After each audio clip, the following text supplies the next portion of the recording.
Halo, selamat malam pemirsa. Beberapa waktu yang lalu kita sempat dikejutkan, dibuat was-was dengan adanya informasi bahwa pajak pertambahan nilai naik jadi 12%. Pemerintah akhirnya memutuskan tetap melakukan itu, menaikkan PPN 12% dengan amanat undang-undang. Tetapi dengan pembatasan hanya barang mewah saja. Dan lantas bagaimana dengan dampak yang dirasakan dari dunia bisnis, kemudian juga daya beli masyarakat? Kami akan hadirkan dialognya dalam Indonesia Business Forum bersama saya Sira Safira dan juga para narasumber yang sudah hadir pada malam hari ini. Sudah bergabung bersama kami Mas Deriansyah Azhari yang merupakan pengusaha, influencer dan juga tim ekonomi syariah Prabowo. Paket lengkap sekali ya. Luar biasa. Selamat malam Mas Deriansyah. Ya, malam Mbak, terima kasih atas undangannya. Ya. Siap. Selanjutnya sudah hadir juga bersama kami Profesor Telisa Aulia Valianti, Guru Besar Fakultas Ekonomi dan Bisnis Universitas Indonesia. Selamat malam Prof. Silakan. Selamat malam. Iya baik, selamat malam. Terima kasih. Kemudian sudah bergabung juga bersama kami Ibu Maslin Nababan, pedagang pasar Tanah Abang. Kita akan dengarkan nanti ya. Bagaimana? Selamat malam Ibu. Selamat malam Mbak. Baik, kita juga akan mendengarkan testimoni dari karyawan swasta yang sudah hadir bersama kami dan juga kami menghubungi dari para anggota DPR melalui Zoom. Kami undang nanti ada Bapak Saleh Daulay, Ketua Komisi 7 DPR RI, kemudian juga Fatih, anggota Komisi 11 DPR RI. Akan bergabung bersama kami melalui daring. Sebelum kami hadirkan dialognya, kita saksikan dulu informasi ini untuk Anda.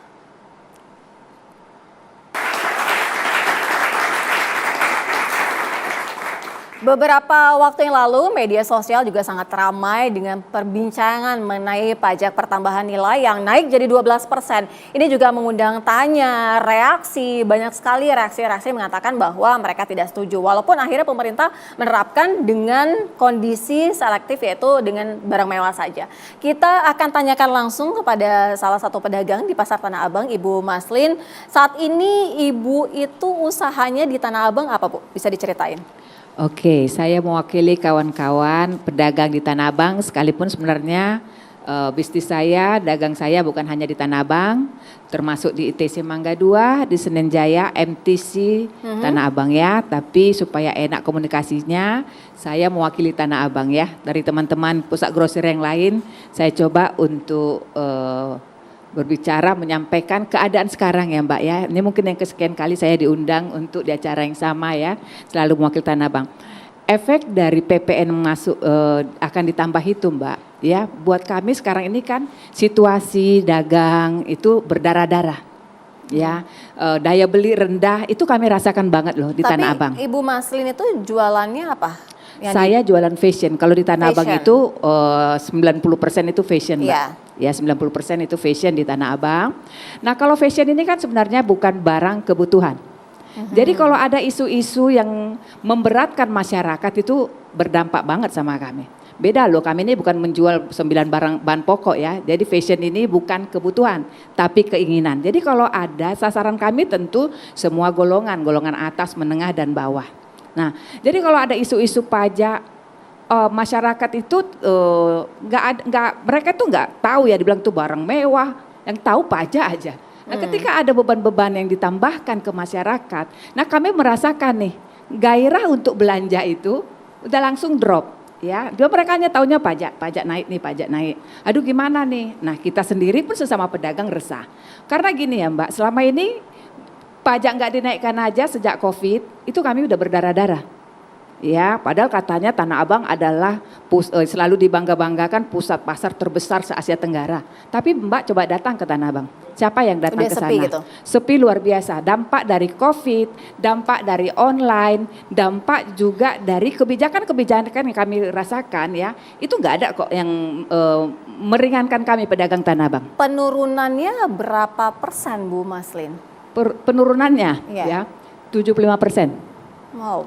Toko-toko kalau kalian ya mbak-mbak ini ya, adik-adik semua datang nih ke Tanah Abang. Yang sepi itu ya 75% sepi. Artinya begini, ketika pemasukan minim sedikit sekali, kemudian harus mengeluarkan kos untuk membayar biaya gedung sewa? Oh iya Mbak, sekarang ya banyak dari kami pedagang ini menutup tokonya, kita nggak nutup bisnisnya, tapi kami mengurangi jumlah toko kami. Ya, karena memang kami diperhadapkan harus bayar service charge. Kemudian kita harus bayar gaji karyawan. Nah mau belanja sekarang nggak berani. Iya. Iya kan, mau belanja gimana kan kita jual fashion. Belum lagi kita diberatkan lagi oleh keadaan yang memang kita merasakan, kita belum bicara pajak aja ya Mbak ya, itu udah sakit kita selama ini.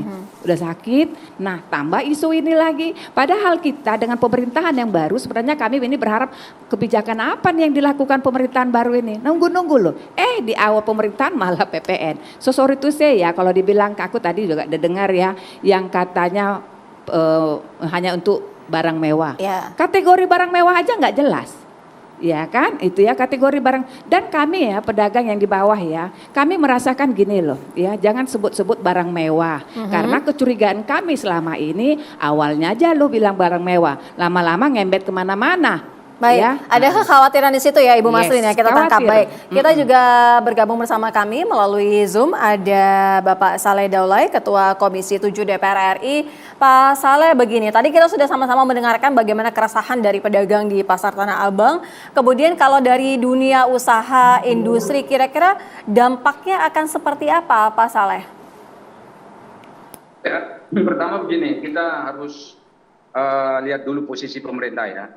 Bahwa memang pemerintah sekarang ini Pak Prabowo Presiden sudah mengatakan akan mengimplementasikan naiknya PPN dari 11% menjadi 12%. Sebetulnya apa yang dilakukan oleh Pak Prabowo ini, saya lihat semangatnya bukan untuk membebani masyarakat, tetapi adalah untuk melaksanakan undang-undang.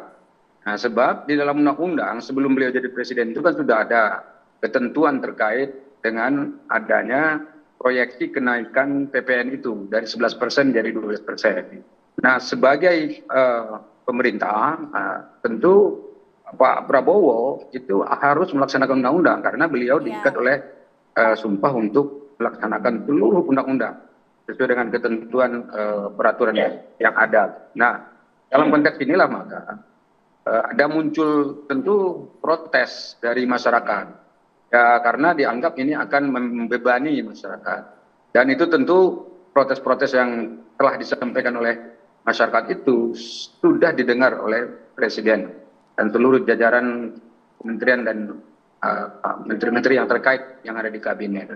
Lalu kemarin itu dicoba dicarikan solusi bagaimana caranya supaya ini tidak memberatkan. Lalu muncullah opsi, yaitu kita akan tetap menaikkan PPN itu menjadi 12%, tetapi kenaikan itu tidak menyasar seluruh barang dan produk yang dipasarkan di masyarakat. Tetapi yang disasar itu adalah barang-barang mewah saja. Jadi barang-barang mewah yang memang biasanya itu juga ketersediaannya terbatas dan juga dibeli orang-orang tertentu. Yaitu orang-orang yang mempunyai uang yang kelihatannya dengan begitu dia tidak akan terpaksa untuk membayar 12% itu. Nah, masalah yang muncul kemudian adalah bagaimana agar tadi seperti yang dikeluhkan, jangan sampai barang mewah itu malah justru melebar. Jadi berubah menjadi katakanlah hampir semua barang kena gitu. Nah, sekarang ini Presiden Prabowo saya dengar sudah memerintahkan kepada Menteri Keuangan dan juga Dirjen Pajak untuk melakukan pembatasan soal barang mewah itu, yaitu membuat kategorisasinya, membuat definisinya, barang mana saja yang dianggap dengan barang mewah, barang mana yang tidak dianggap barang mewah. Karena memang ini tidak mudah ya. Sebagai contoh, misalnya katanya kan ada mobil mewah, ada mobil tidak mewah. Nah, sekarang mana di antara mobil-mobil yang mewah itu yang dikatakan mewah, mana yang tidak mewah gitu. Nah, sebab ada juga mobil sejuta umat kan, kalau pernah kita dengar istilah itu, yaitu dipakai oleh banyak orang. Nah, itu kan tidak bisa dikategorikan sebagai mobil mewah sebetulnya. Sebab apa? Sebab kita tidak tahu peruntukan mobil itu digunakan untuk apa. Tapi sebagian besar diantaranya mobil-mobil itu malah justru dipakai untuk Grab ya, untuk cari makan. Jadi kalau mobil-mobil seperti itu tentu tidak bisa dikategorikan sebagai mobil mewah, dan ini mestinya tidak termasuk dari yang dikatakan kena untuk pajak 12%. Tetapi ada juga mobil-mobil kecil seperti sedan yang harganya sebetulnya juga tidak terlalu mahal ya kalau dari sisi harga, kalau dibandingkan ya.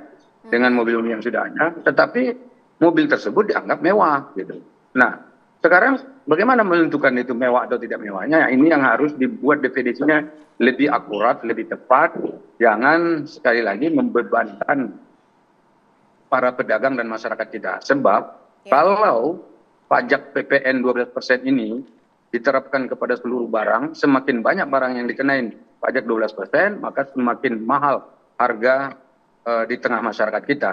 Karena itu tentu ini akan mengurangi daya beli masyarakat. Nah, kalau daya beli masyarakat itu berkurang, maka tentu perekonomian kita juga akan terganggu. Karena perputaran uang di masyarakat itu akan terganggu, kemudian tentu akan berimplikasi luas pada capaian peningkatan ekonomi kita. Apalagi Presiden Prabowo sudah mengatakan bahwa kita sedang berburu untuk mencapai kenaikan ekonomi kita di 8%. Nah, ini jangan sampai ini terganggu, dan saya kira ini yang juga perlu kita awasi bersama, kita kasih masukan bersama kepada pemerintah dalam hal ini agar pelaksanaan kenaikan PPN 12% ini tidak mengganggu aktivitas kehidupan sosial ekonomi kita di tengah masyarakat. Ya, Pak Saleh tadi sempat menyebutkan bahwa ini jangan sampai membebani masyarakat, kemudian daya beli masyarakat juga jangan sampai menurun, karena agar ekonomi juga pergerakannya, pertumbuhannya jauh lebih cepat lagi. Nah, tadi dari Ibu Maslin ini mengatakan bahwa saat ini daya beli masyarakat sudah sangat minim dan mereka khawatir kalau misalnya PPN 12% ini yang tadinya hanya secara spesifik untuk barang mewah saja, tapi nanti melebar kemana-mana. Ada tidak jaminannya mungkin kalau misalnya dari DPR sendiri agar tidak ke arah situ juga daya beli masyarakat ini bisa tetap tumbuh begitu? Jadi begini, kalau soal tadi menurunnya daya beli masyarakat itu kan faktornya tidak satu ya, artinya bukan hanya faktor kenaikan PPN 12%, tetapi bisa juga ini disebabkan faktor-faktor lain. Ya, misalkan barang-barang impor dari luar negeri yang ilegal kan juga banyak yang masuk ke Indonesia dan harganya kan jauh lebih murah misalnya seperti itu. Akhirnya orang bisa jadi beli ke situ. Itu salah satu contoh aja ya. Nah, itu faktor yang lain juga gitu. Tetapi justru memang pemerintah punya tanggung jawab untuk melindungi produsen-produsen lokal kita gitu. Jadi kita jangan sampai matikan industri-industri dalam negeri kita ya di tengah persaingan ekonomi global yang semakin tajam seperti saat ini. Nah, kemudian bagaimana jaminan yang akan kita berikan kepada masyarakat? Ya tentu kita harus mengawasi bersama-sama apa ketentuan-ketentuan yang akan dibuat pemerintah terkait dengan definisi dan juga pembatasan barang mewah itu. Nanti DPR kan punya kewenangan untuk memeriksa tuh.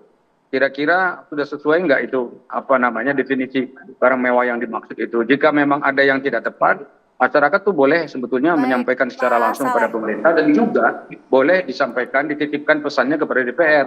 Nanti DPR dalam rapat-rapat yang ada di Senayan itu akan mempertanyakan ini. Bagaimana akan dititipkan pesannya ke DPR ya, Pak Saleh ya. Itu tidak melebar atau tidak salah sasaran, sehingga kita tetap bisa melindungi produsen dan konsumen di Indonesia, sehingga tidak membayar pajak yang tidak semestinya mereka bayarkan gitu. Baik, usai jeda pemirsa kita juga akan masih mendengarkan dari para pengusaha juga yang bagaimana sih suara mereka, keresahan mereka terhadap adanya PPN yang naik jadi 12%. Kami segera kembali, usai jeda.